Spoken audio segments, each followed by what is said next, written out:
If inflation expectations are ticking up, why is gold not following upwards as well? Lobo Tiggre of the Independent Speculator is here to discuss macro and answer the question, hopefully, that I just posed. Lobo, welcome back. Thank you, David. And I'm glad to be here. And I think this is a perfect question, perfect timing. I mean, I think the audience, they have to be asking themselves, this is crazy.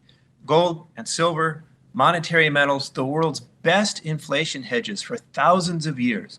Why on earth should expectations of higher inflation be bad for gold? Makes no sense. I do have an idea. I opened the segment by saying that expectations for inflation are picking up. That is the consensus view. But first of all, Lobo, do you agree with this consensus view? Are inflation expectations indeed picking up? I'm looking at, for example, the TIP ETF, which I use as a good proxy for inflation. It's the ETF that tracks inflation protection. Right now, I see it's down. It's been down for a couple sessions now. So what indicators are you looking at? Sorry, let me jump in. There's the real world, and then there's what economists and the numbers that people look at. So exactly what the Fed say defines as inflation expectations and whether they see them rising or not. Mm-hmm. It's absolutely clear that in the real world, expectations are rising. And I think you can see the bond market reacting to that. So it's not just me saying that. There's actual data that we're getting from the bond market saying other people, investors and players in the markets are seeing this. Right. But just reality check. Look at the headlines. Look at, commodities prices. Look at copper and nickel at multi-year highs. But even things like food and oil also heading upwards. But like the headlines about food, that strikes me as being the kind of thing that the powers that be really can't ignore. I mean, it could be a while before higher copper prices translate into higher prices in a Walmart for goods made that you buy there. But if grains are going up, that translates very quickly to higher food prices. And that's starting to make headlines too. So in my mind, there's no question that not only are inflation expectations going up, but inflation is going up. And the powers that be, of course, are trying to downplay that, but they can only do that for so long. Okay. Right. I was referring to this ETF in particular, the TIPS iShares TIPS bond ETF, which tracks the Treasury inflation protection security. And I've noticed that historically it has a 95% correlation with gold. What I've seen is that over the last month or so, it's been trending down. It's had a short tick up now, and that's what we're seeing, the divergence. It's had a short pickup on the in the last few sessions, but gold has not followed. Gold has gone up a little bit today. Remember that TIPS tracks CPI. And CPI, with all its limitations, hasn't moved yet. So if we're talking expectations versus measured by CPI, you're going to get a different result. Right. All right. So let's assume then that you're right and expectations for inflation are picking up or should be picking up. Why is gold not following? Why is gold still, right now I'm looking at the latest numbers, it's 1738. So we're at sub $1,800 levels. This is a little bit bizarre, don't you think? I do. Yes and no. I think, frankly, I think Mr. Market is making a big mistake. That's the title that I put on my most recent free no spam newsletter. Mr. Market is making a big mistake. Now, it's understandable for the reasons we've been discussing. There's this knee-jerk reaction of higher rates.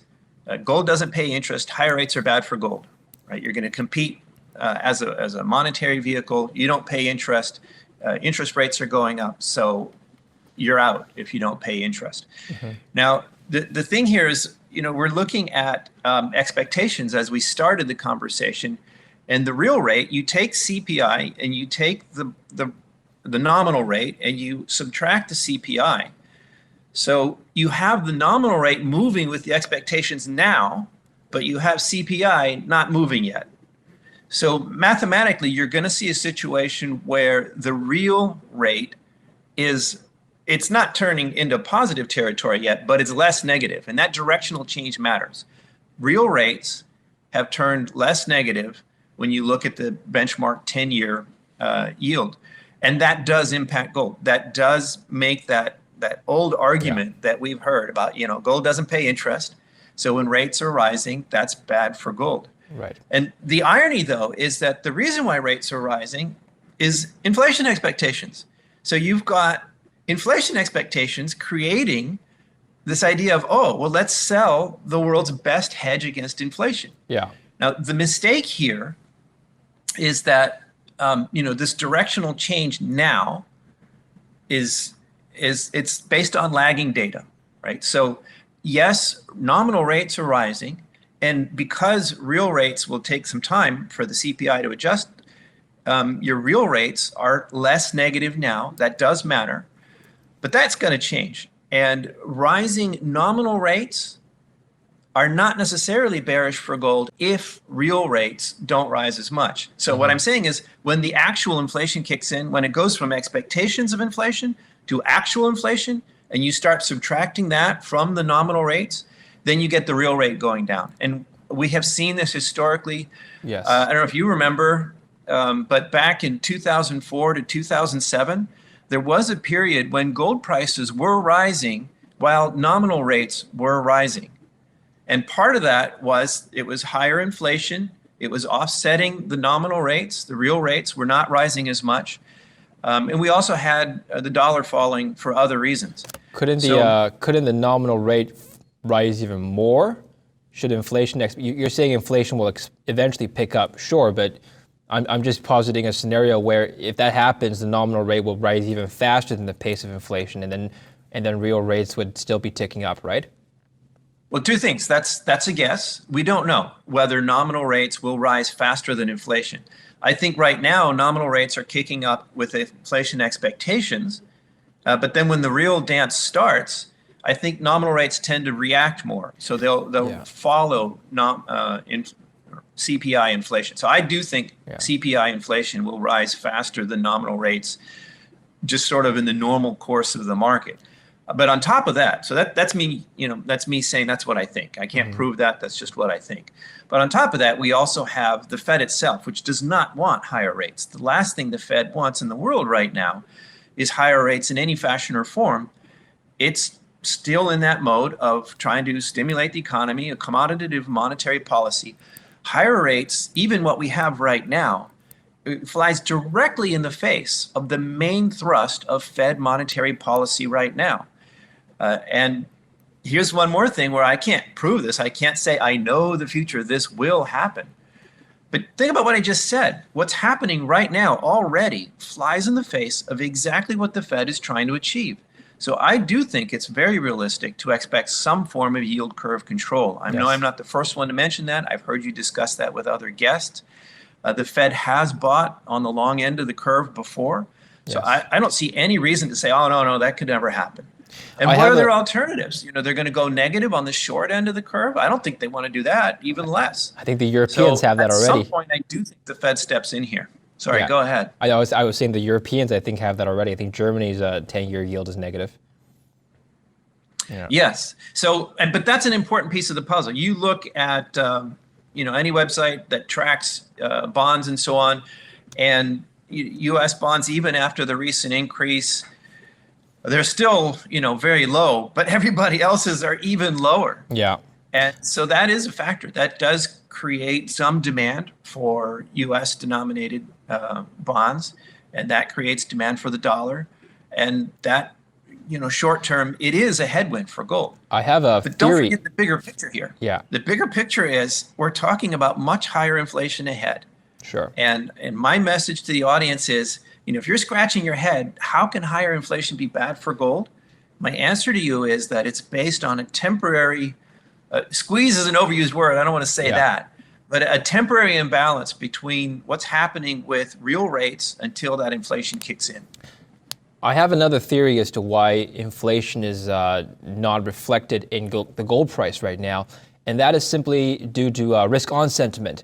Now, higher inflation, higher yields, that reflects a positive outlook on the economic recovery, whether or not you agree with that, but that's what investors are feeling. They're feeling positive about an economic recovery and an opening of the economy once the virus eventually subsides. We're seeing that today as the Dow bounced back 600 points. And so during this risk-on sentiment, investors are rushing to stocks and liquidating some of their safe haven holdings like gold. What do you think about that? It's a theory, David. Nobody's ever going to prove that. maybe you're right. Maybe there's some small amount of that. Or, there's also the people saying, oh, it's Bitcoin. Bitcoin's eating gold's lunch. Everybody's going into Sure. Bitcoin instead of gold. These are theories. You're never going to be able to prove that in any systematic way. What I can say is that we have 50 years of data on real rates in gold. And the explanatory power, the inverse relationship between real rates and gold is much stronger than anything else. Even the dollar. Yes. Real rates are more powerful because they inform sort of the expectations for the value of the dollar. And so fundamentally it's the dollar, but the real rates are seen as the driver for the dollar.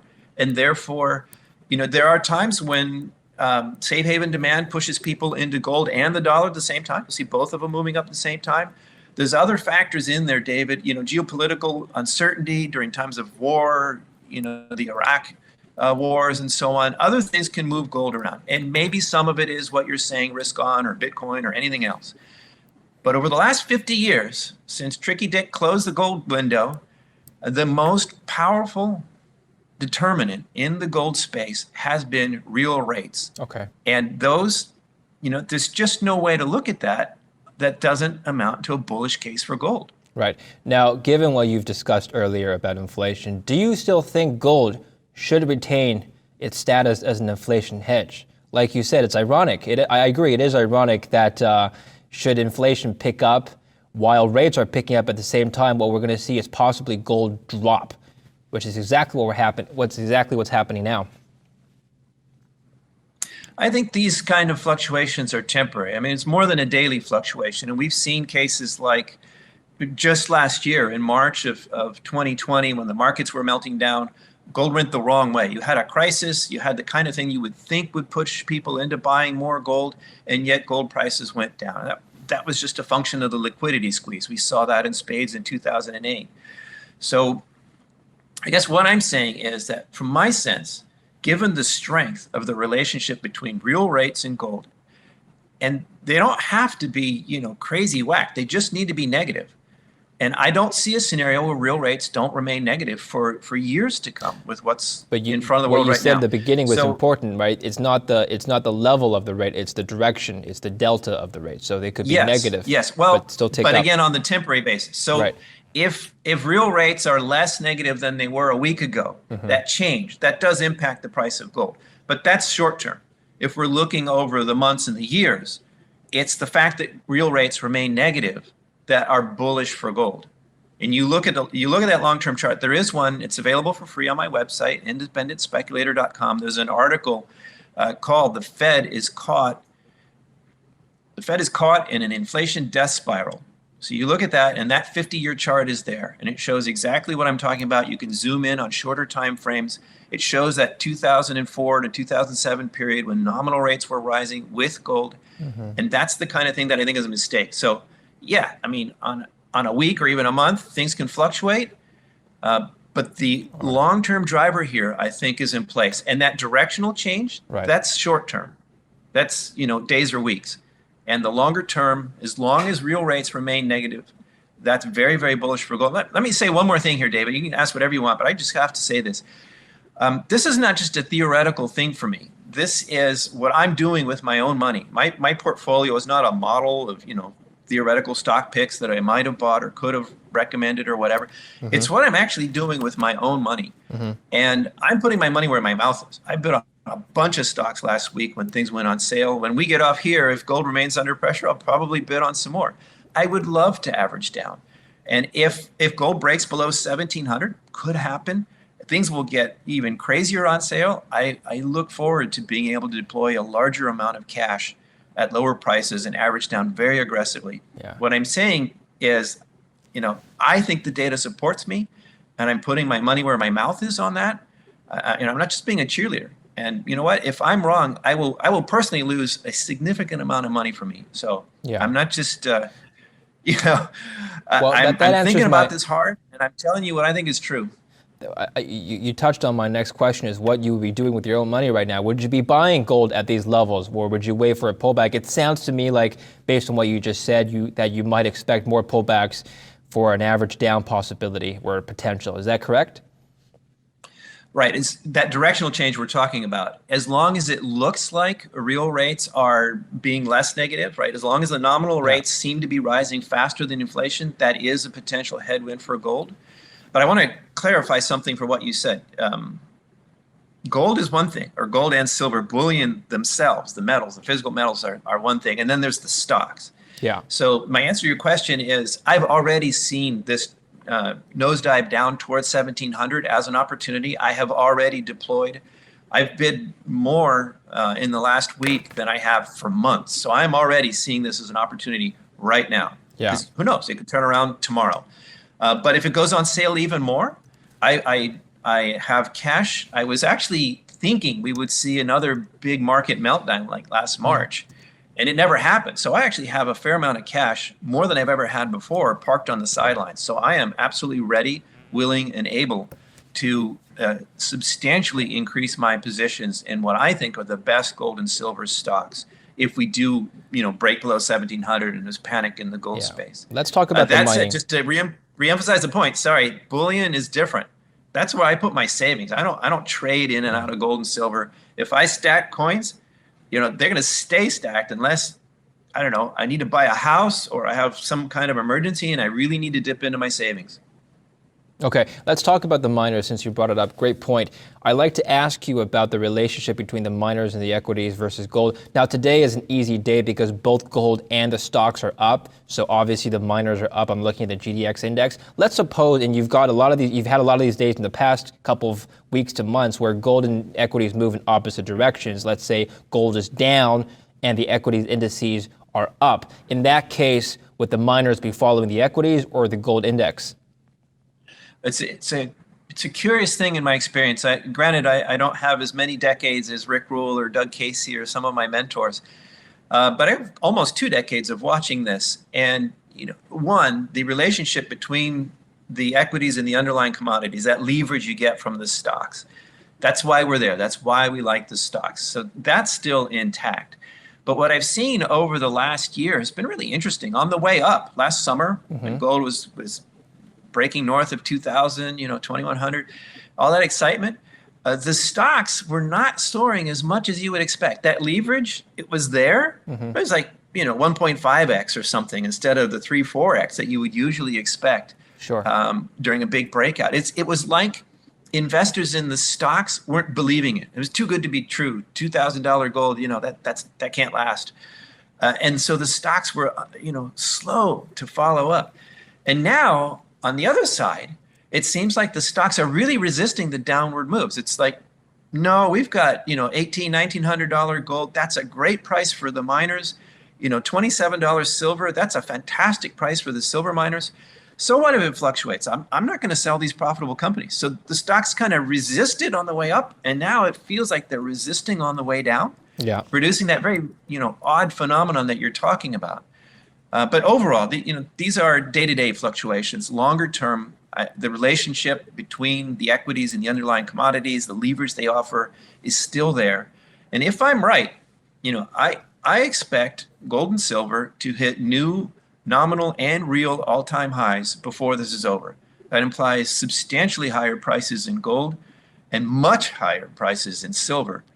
If I'm right, I think you're going to see that leverage pay off for investors very, very handsomely.